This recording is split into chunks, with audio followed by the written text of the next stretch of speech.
though not easy, isn't impossible. That powerful sentiment drives the incredible journey we're about to explore.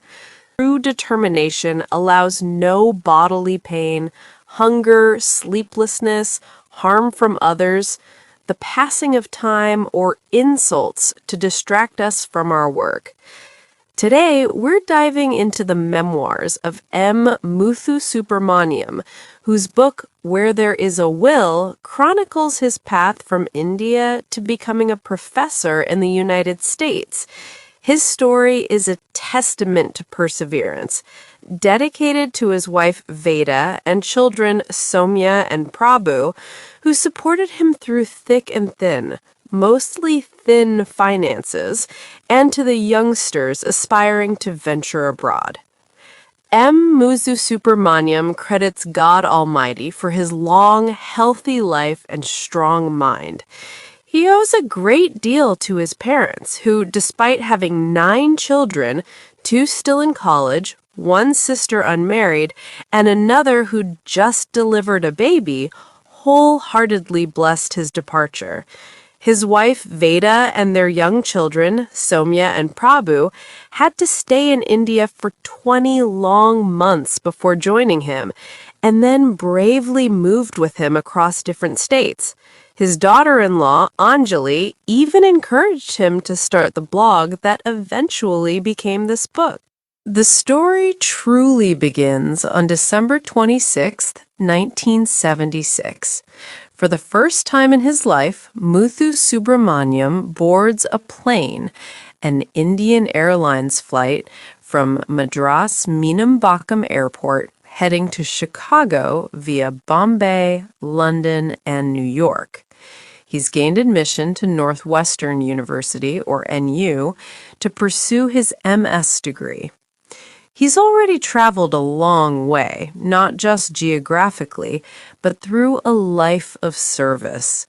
When he left Chennai, he was an assistant professor of planning at the School of Architecture and Planning at the University of Madras. He came to the U.S. on a student visa with just $80 in his pocket, which he'd lose on his second day. His flight and initial expenses were covered by a loan against his life insurance policy, and his family home in Chennai, built by his father, stood as collateral. He was on a 6-month leave with half salary, about $50 a month at that time. But as we'll see, 6 months wouldn't be enough. He'd lose his job in Chennai in the process. His journey would take him from NU for his MS, then to Purdue University for his PhD. He'd work in 4 different states, face 18 months of unemployment, and eventually retire as a professor of civil engineering at Alabama A&M University in 2005. He shares his story, hoping it proves the truth in the statement, "Where there is a will to seek God's guidance, there is a way to experience his providential care." Now, let's step back in time to that very first flight. He's on his way to Bombay. His wife, Veda, and their young children, 7-year-old Soumya and 5-year-old Prabhakar, along with close relatives, are waving him goodbye at the airport. A wave of doubt washes over him. Is this the right thing? Is it worth all this trouble? Madras University, his employer for 8 years, only granted him 6 months of leave on half pay. His university and immediate boss had actively discouraged him from pursuing higher studies. He'd pledged his life insurance and ancestral property just to buy his ticket. It had been a frantic week, securing his visa, arranging the loan, getting the Reserve Bank of India to release a mere $80 in foreign exchange. The only silver lining, a crucial one, was a cable from Northwestern University confirming a research assistantship. It would pay $350 monthly for 20 hours of research, and better yet, his tuition would be waived. But still, the question lingers. Is it worth it for a 39-year-old to leave his family facing a very uncertain future? Why not just cancel everything and return home? On the flight to London, he stares out, reflecting. He'd always dreamed of going abroad, dating back to 1960. He remembers a Tamil aphorism, acquire wealth by crossing the seas. He'd tried to immigrate to Australia in 1971 with his wife and young children, but his application was rejected. At that time, with responsibilities as the eldest of 9, he wasn't ready to leave for studies. So what changed? After 15 years of service with a seemingly settled life as an assistant professor, why this drastic step? His parents were still partly dependent on his earnings. His youngest brother just started university. His youngest sister was yet to be married, and another sister had just been given birth. The truth wasn't just the attraction of the U.S. or a thirst for knowledge. It was the unspoken need for a doctoral degree to advance his career. He'd been overlooked for promotions, others with less experience moving ahead. When he finally was promoted around 1975, he was denied a raise. This lack of recognition at work, this push factor, had rekindled his innate desire for U.S. education. He drifts into sleep, waking up in London. He has a few hours before his connecting flight to New York. Jaded and consumed by worry for his family, he browses the shops. A box of crayons catches his eye, a pang of longing for his children. Maybe I'll get these and more when I return home next year, he thinks. The flight to New York is even more tedious. He sleeps for most of it. At New York Airport, a man claiming to be a customs official beckons him, demanding to open his single suitcase containing only clothes and admission papers. He's let go. He finds a public telephone and calls Northwestern's International Students Office. He's directed to take an airport shuttle to the Orrington Hotel in Evanston, Illinois, and then a cab to the YMCA for temporary lodging. The New York to Chicago flight is smaller, and another Indian passenger sits beside him. "What's the time in Chicago now?" the man asks. "It should be the same as here," Muthu Subramaniam replies, genuinely surprised. The man explains it's different. It would take him some time to grasp the concept of time zones and daylight saving time.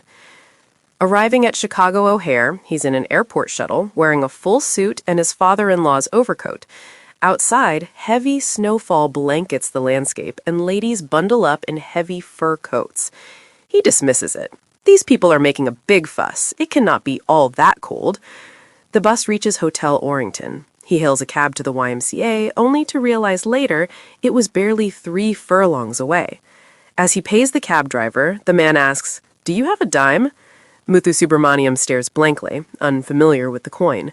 The driver just says, "Never mind," and drives off. His room at the YMCA is noisy, right next to the elevator. People are constantly coming and going all night. He's still wrestling with his decision, thoughts of his family, parents, brothers and sisters filling his mind. He needs to send a cable home, informing them of his safe arrival.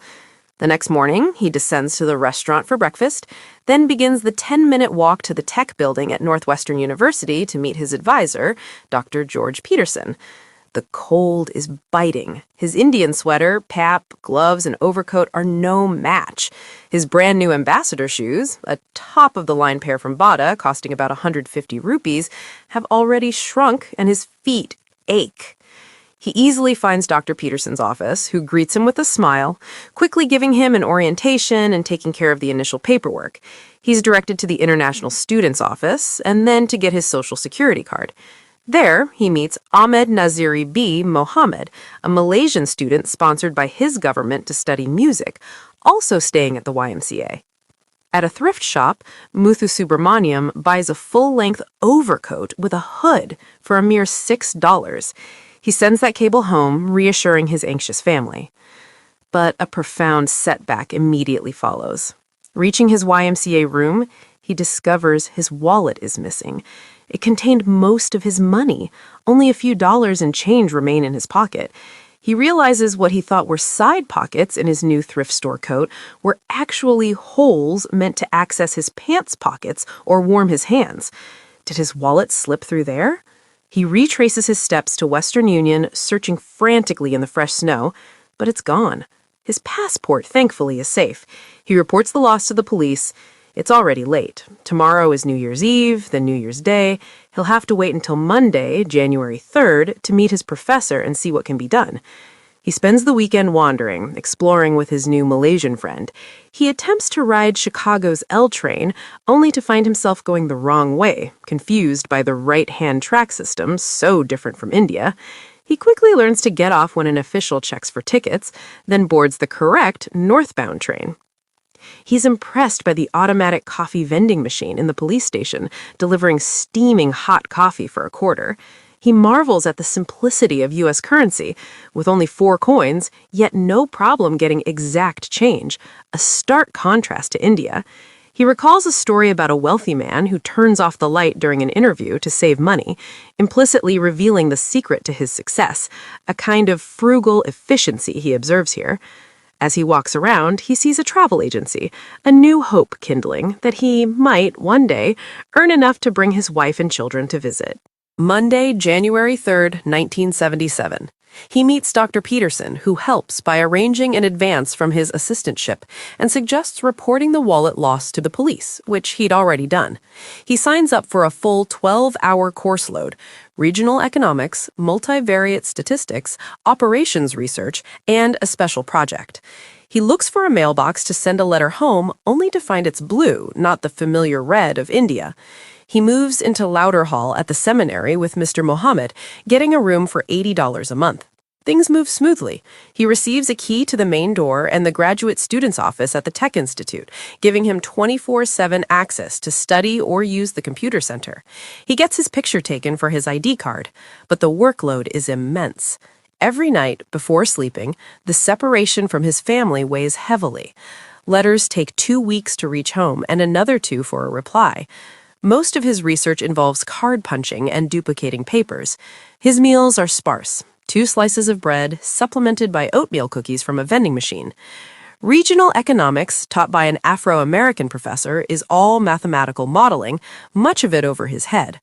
Multivariate statistics, taught by Dr. Peterson, uses the SPSS manual as its textbook, with all assignments involving the computer program. Operations research fascinates him, but it's a demanding course. He regrets not signing up for courses where he had a background. Town planning in India was qualitative. At Northwestern, it's all mathematical modeling and applied statistics. His research partner, Gökmen Ergun from Turkey, takes him to a mall to buy a proper parka and other winter gear as his Indian shoes continue to hurt his feet. He finds an aluminum utensil and an electric heater in the graduate office and starts cooking rice and yogurt rice, supplementing it with bananas, bread, rice, and yogurt from a nearby grocery store. He learns about Dannon Yogurt's no artificial anything claim and the size of American bananas, 3 times bigger than those back home. Gökmen tells him a joke about walking in severe cold. You run instead of walking. He's amazed by the massive Northwestern University library, its automated checkout, and the dedicated floor for textbooks that can't be checked out, ensuring all students have access. Then a connection to home. A classmate introduces him to Mr. C.N.K., a civil engineering graduate from Coimbatore, now working for Sargent and Lundy. Mr. Krishnaswamy shows him the Hare Krishna Center near campus. From then on, every Sunday, Muthu Subramaniam visits for a sumptuous, free vegetarian meal. It becomes a lifeline. He even meets a fellow Indian there, a traveling agent. Eagerly, he asks, "I want to get my wife here. Can you help me?" The man is visibly upset. Muthu Subramaniam quickly realizes his mistake in phrasing. He should have said, "I want to bring my wife." He survived the winter quarter. Now, with the bought shoes no match for the snow and slush, he buys a used pair for $6. He's on the hunt for cheaper accommodation and extra income, but as an F1 student, he can't legally work off campus. He finds an ad for a room in exchange for carpentry work, but then hears about a school teacher, Mr. Khan, who needs help. Mr. Khan, a recent widower with 2 young sons, 9 and 5, needs someone to be home in the evenings, as it's illegal to leave children under 12 unsupervised. He offers a spare bedroom on the 3rd floor of his house in exchange. It's about a mile from the Tech Institute, but it saves him $80 a month in rent, and he can use Mr. Khan's bicycle. Again, he signs up for 12 hours of coursework, hoping to drop the toughest one later, but they all prove equally challenging. His research now involves predicting recreation demand in Evanston using statistical techniques. He realizes another mistake, starting a graduate program in the 2nd quarter, forcing him to take courses out of sequence. He and another straight-A student, Mike C., both end up with a C in an advanced microeconomics course, highlighting the rigor. He struggles with Fortran programming, the computer consuming his password cards, and his data entry proving tedious with cryptic error codes. Letters from his wife and father arrive regularly, but the demanding research work, 20 hours a week, feels like 20 hours every day, leaving him no time to even read them. One day, he notices all the clocks are an hour ahead. His friend, or goon, explains daylight saving time, a concept completely new to him. Mr. Khan is kind, sometimes cooking for him, buying milk and bananas. But as a high school teacher in downtown Chicago, he comes home stressed and irritable. Muthu Subramaniam learns Khan had lost $20 and had suspected him. Mr. Khan's younger son falls ill, but as Christian Scientists, they refuse medicine. The unfamiliarity of it all continues.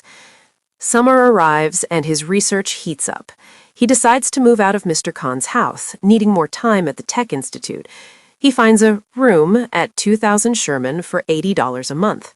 This room is an oversized closet, 8 by 6 feet, carved out of the house's attic.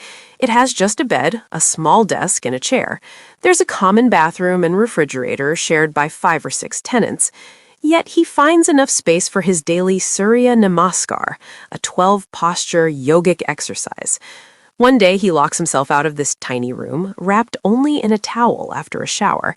His Pakistani friend helps him call the landlord, who lives on the first floor, but requires a walk around the building to access his part. The landlord kindly lets him in and even arranges for a longtime tenant to keep a master key for similar emergencies. He'd set a new precedent. This episode, however, is a mere prelude to another more professional locking out. At work on a Sunday afternoon, he locks himself out of his office. Building security lets him in. Jim, a senior student, pulls him aside. "Muthu," he says, "your professors aren't happy with your research progress. You're a research assistant. Why don't you act like one?" He's devastated. All his dreams of working on his grant, optimizing industry locations with linear programming, now shattered. He's being paid to do Xeroxing, mailing, and card punching. An assistant professor of 8 years, reprimanded for not punching cards fast enough? He's upset, disappointed. Why must he go through this?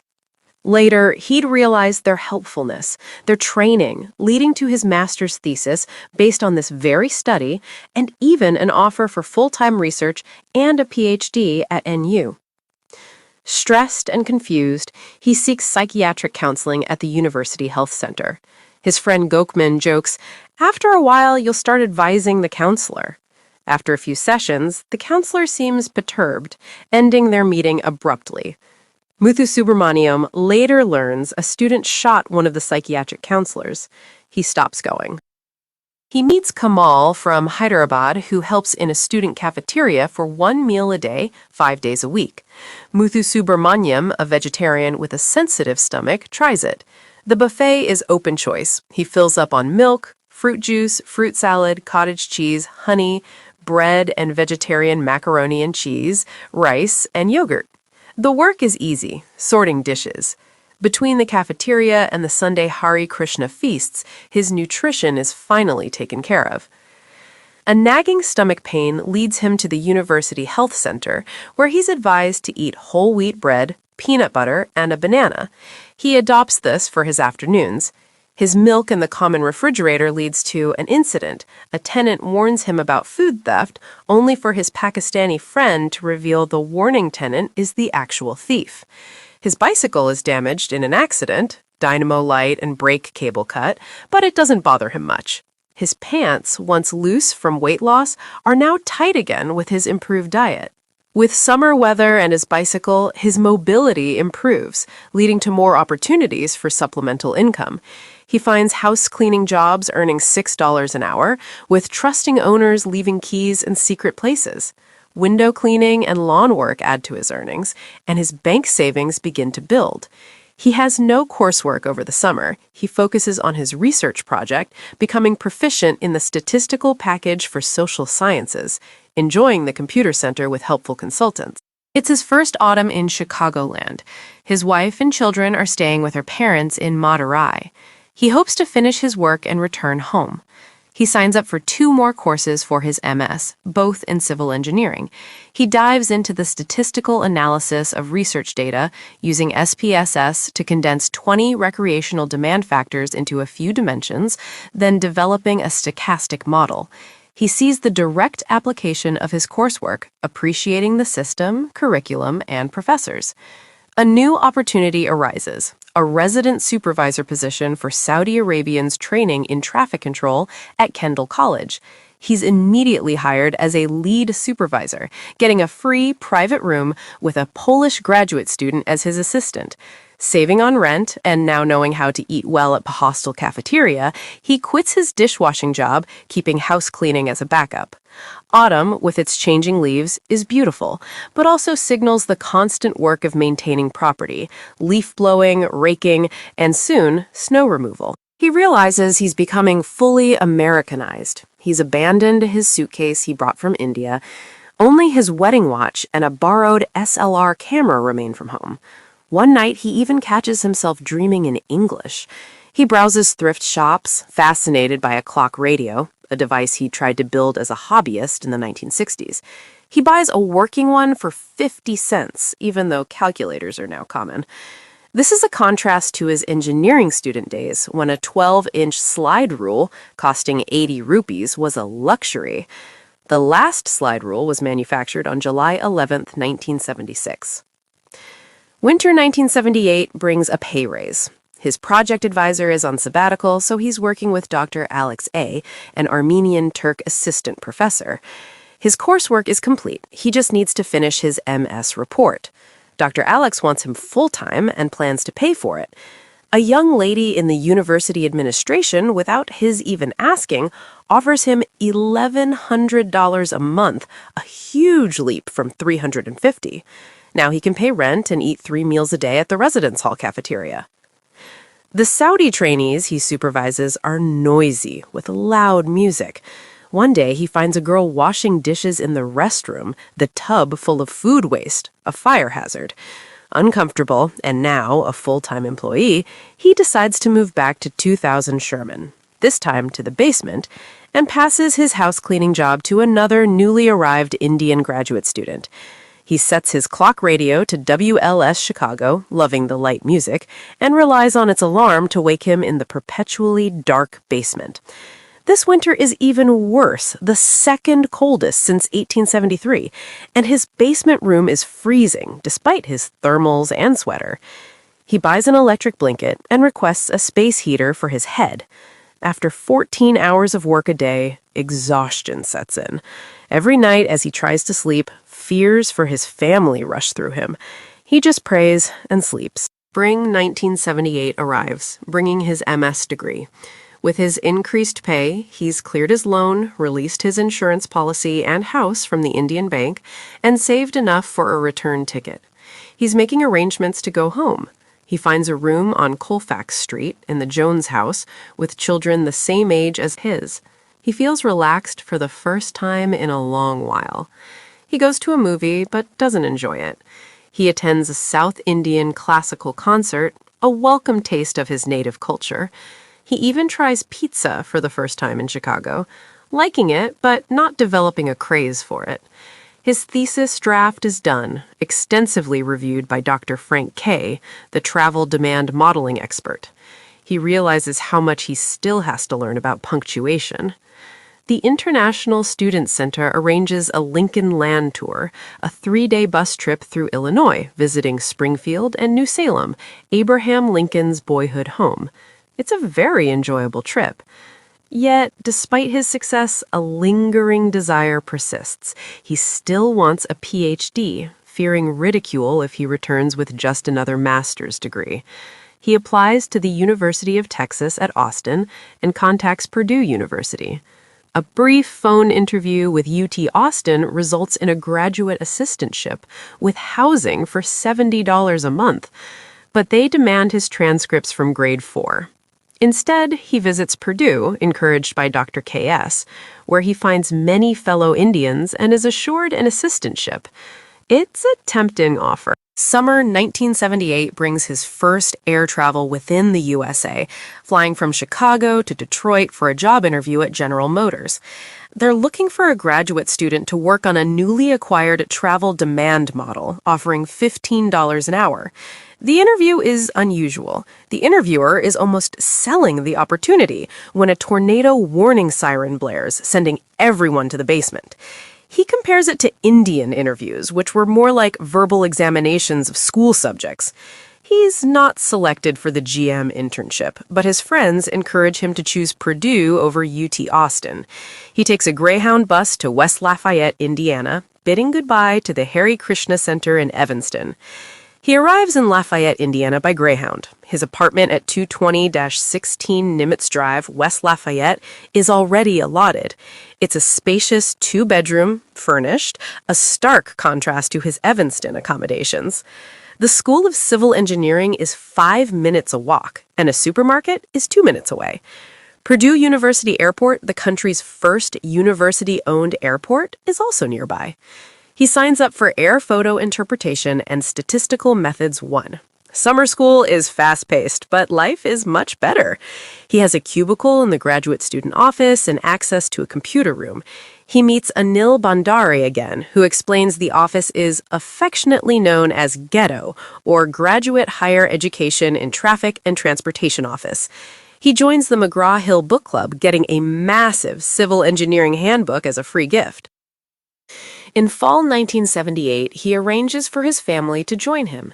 Anil introduces Om Prakash Gupta, a graduate student who also runs a travel agency on the side, who helps him book tickets for his wife and children to West Lafayette. Before the fall semester, he schedules surgery for a hydrocele, a tropical condition not well known in the U.S. He had taken medical insurance at Northwestern. The surgery is a success under general anesthesia, and he's home in a few hours. Waiting at the Chicago airport, he wonders how his wife, who had never traveled far from Madras, managed with 2 young children. She handled it remarkably well, despite their daughter getting travel sick. They realize their tickets are only to Chicago, not West Lafayette. A cab driver offers to take them, then reneges after a mile, dropping them at the Greyhound station for free. The bus ride is smooth, with the children enjoying the journey. Now, as he puts it, begins Volume 2 of his story, a period of smooth sailing. Life in an apartment with running water and a gas stove is a completely different experience. His children, Soumya and Prabhu, enroll in Klondike Elementary School in grades 4 and 3. There are no fees, and they ride the bus free, quickly making friends with children of other international students. A grocery store is within 5 minutes' walk, and friends help with rides to bigger stores. They even mail order Indian staples from Chicago. He signs up for 3 more courses: Transportation Systems Evaluation, Transportation Plan Methodology, and Design and Analysis of Experiments. He has the good fortune of being taught by the authors of the textbooks.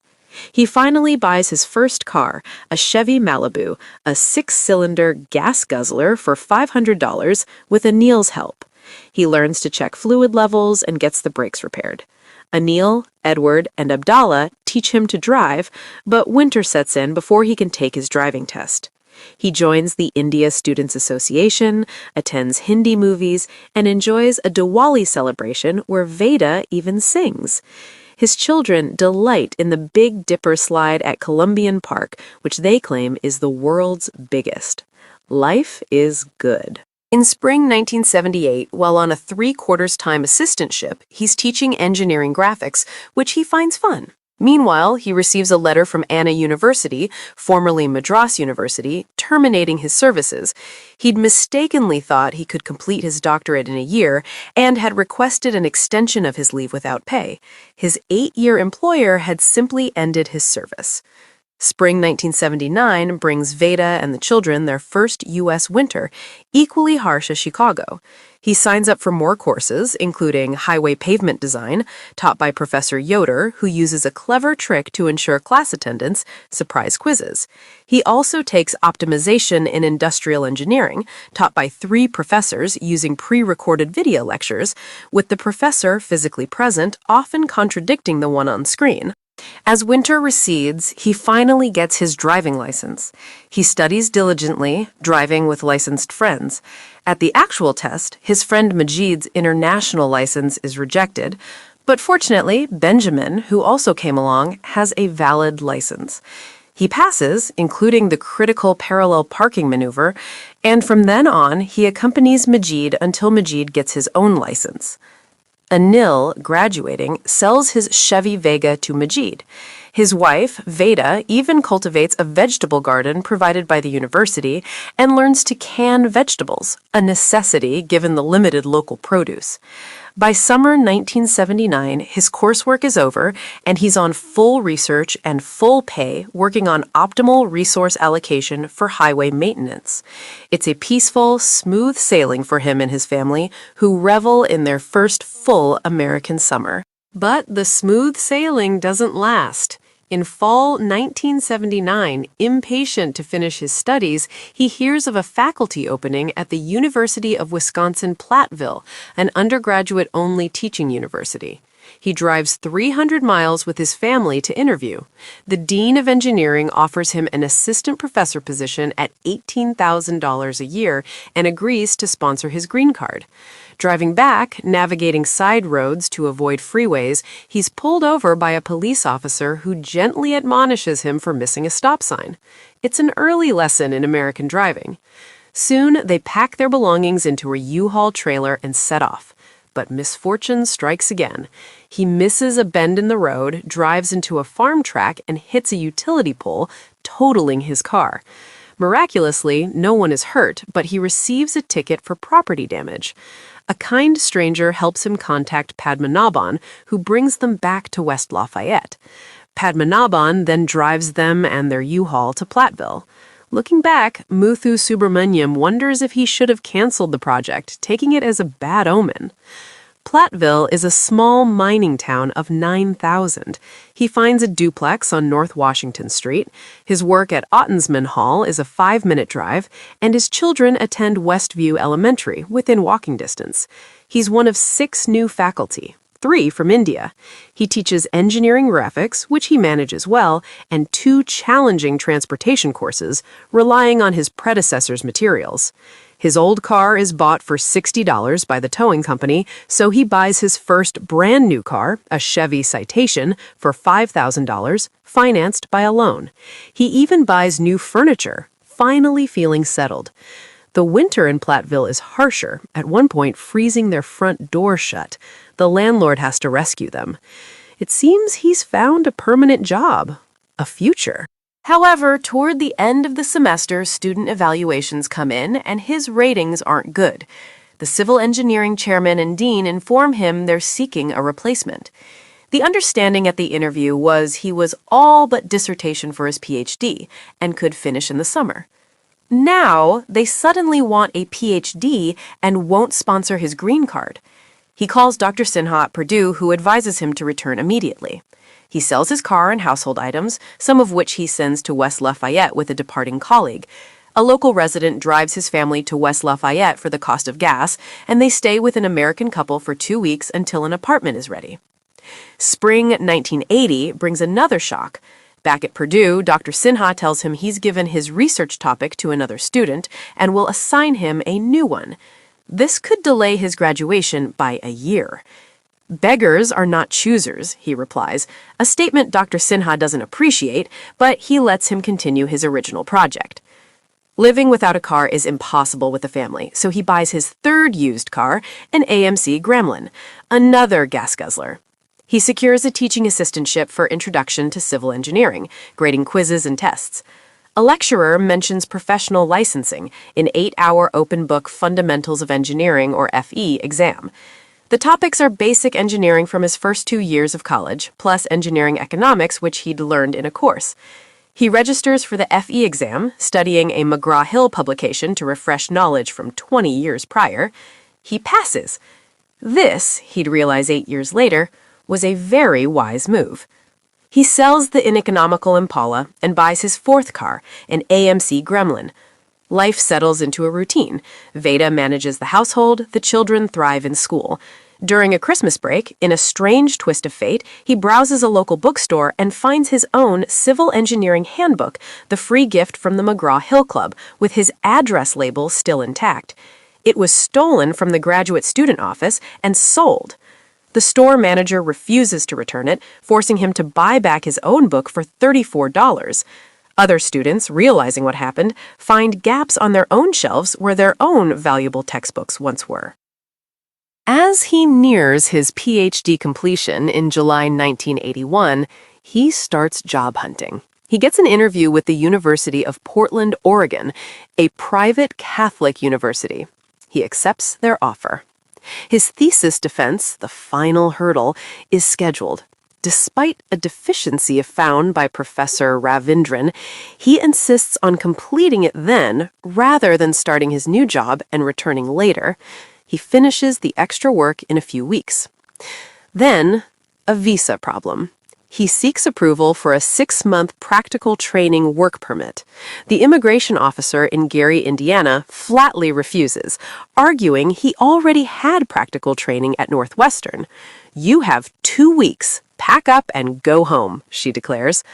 Desperate, he calls the Dean of Engineering at the University of Portland, Dr. Thomas N., who quickly agrees to process an H-1 visa for him, for specially qualified individuals. He receives it in about a week. Off to Portland, Oregon they go. 2 strangers agree to drive his car across the country for gasoline expenses. He sends most of their belongings by mail to the dean's office and books Amtrak for his family. The train journey from Chicago is enjoyable, a private family room with their own prepared food. A few hours after arriving in Seattle, they catch the next train to Portland, met by Dr. Cy C., chairman of civil engineering at the University of Portland. Their car is already waiting. Dr. Cy helps them find a 3-bedroom apartment in Beaverton, a suburb of Portland. Portland, much larger than West Lafayette, offers a milder climate with rarely any snow. His commute to the University of Portland is about 14 miles, a 30-minute drive on freeways. He starts working on an H-1 visa at the small, private, undergraduate-only Catholic university. He's one of 4 civil engineering faculty teaching statics, highway engineering, soil mechanics, foundation engineering, and engineering graphics. The irony isn't lost on him. He's teaching subjects he hasn't used since 1960 or was once rejected from studying in India. He finds statics and engineering graphics to be filter courses assigned to new faculty to weed out unprepared students. However, teaching statics proves immensely helpful. Soon after starting at UP, he takes the Professional Engineering, or PE, examination, another 8-hour open book exam. Unlike another engineer who brings a cartload of books and fails, Muthu Subramaniam passes with just his McGraw-Hill handbook. This, he proclaims, was the wisest move he ever made, a fact that would be powerfully revealed 5 years later. Things seem to be going well. He buys his first house in the U.S., in Beaverton, a 3-bedroom from an auto mechanic for $60,000, showing his intention to stay and hoping it would aid immigration. He also buys his 4th car, a Volkswagen Rabbit, a standard shift. The salesperson teaches him to drive stick shift in 15 minutes. He even drives it to San Francisco, mastering the trick of using the handbrake on steep hills. Later, the Rabbit breaks down, and he sells it, buying his 5th car, a used Mazda GLC, which would stay with him for 10 years, carrying his family from Portland to Austin. The University of Portland sponsors his immigration, and by early 1983, he receives his green card. His family makes their first return trip home to India, visiting parents and relatives. During his visit to IIT Madras, a classmate suggests he join the faculty.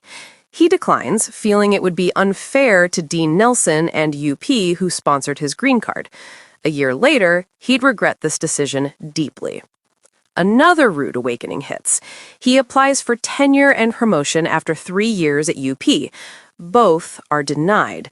The university president tells him he's teaching in unrelated areas and his English is improving, implying it was once poor. The dean, who assigned his courses, is upset and later tells him the reason was student dissatisfaction.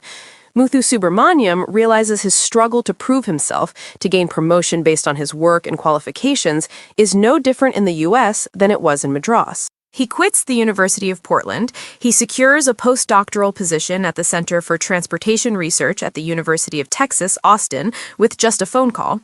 He's told that once a postdoc, he'd likely never be considered for full-time tenured teaching.